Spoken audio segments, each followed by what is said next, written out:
Well, during the last month, May is Asian American Heritage Month. Many of you viewed the PBS series on Asians in America.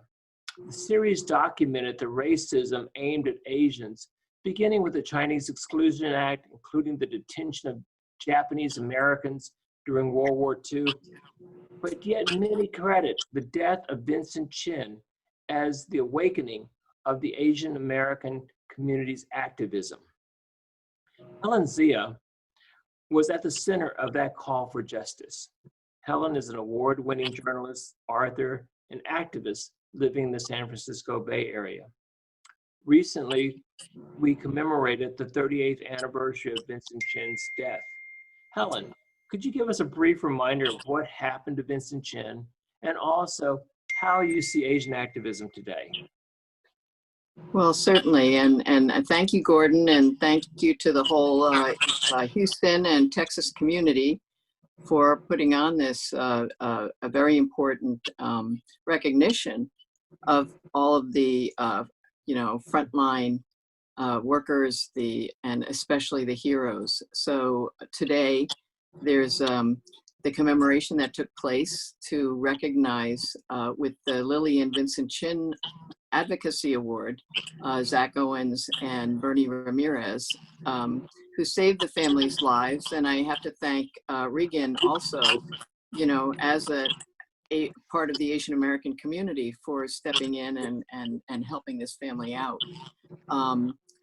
As Gordon said, 38 years ago, actually on June 19th, 38 years ago, a young man named Vincent Chin was attacked in the city of Detroit. Vincent was Chinese, but he was attacked for looking Japanese in a very similar way that the Kung family, they are Burmese, but they were attacked for looking Chinese. And so what we have today is something very similar to that time in Detroit 38 years ago. Excuse me, because that was another time of great economic crisis. The auto industry had collapsed a few years before then. And in fact, people had no hope for a job, no hope for being re-employed by a very well-paying industry, the auto industry. The whole auto industry had collapsed, and Japan was blamed for the collapse of the American auto industry, which really was related to not being able to make very good or fuel-efficient cars. And in fact, when I lived in Detroit then, I had worked as a factory worker at Chrysler Corporation. And I was one of the many hundreds of thousands of people in Michigan who lost their jobs, and the millions in the Midwest and throughout the country. In fact, many people in Detroit actually went to move to Houston because they felt that really during the oil crisis, then that the jobs were really in Texas and no longer in Michigan. So they had no hope of staying in Michigan. And so in this time of it was probably about the third year of a terrible economic depression.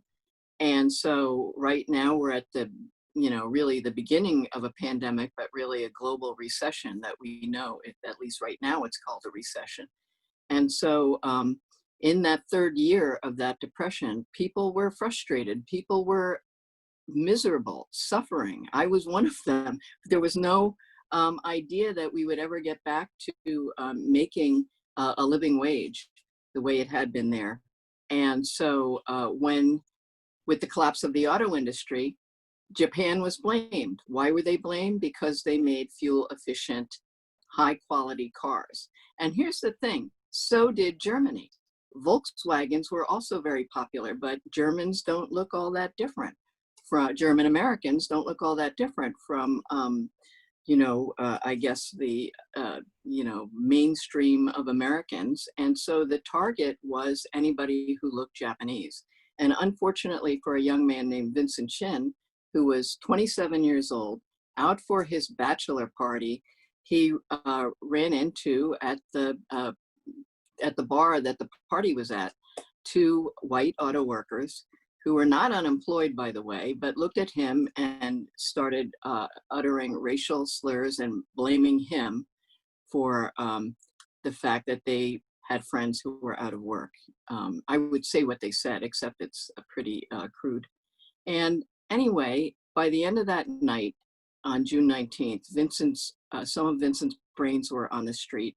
The attack was witnessed by probably about 70 people, so there was no question what these two men had done. And to make matters worse, by the time it wended its way through the criminal justice system, the judge took one look at these two white men who by then were dressed neatly in suits and said, "These are not the kind of men you send to jail." And he proceeded to give them probation and fines and release them. So the two killers in a very brutal hate crime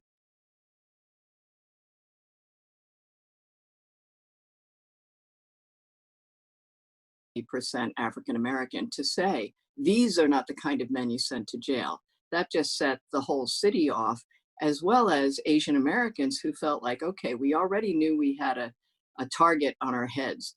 And now, the message was that people could kill us and get off scot-free. So that in the nickel tour is the what happened at that time. And it really did bring not only Asian Americans together, who back in 1982, 1983 really were just separate ethnic groups, not together, but it also brought the justice community of Detroit to join together with Asian Americans, the major African American communities, the Anti-Defamation League of B'nai B'rith was a close partner.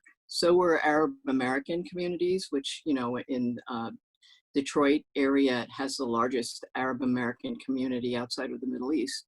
And every really religious organization and people from all walks of life came together, as well as Chinese restaurant workers, laundry workers, and engineers and technology people came together all in one to stand up against justice.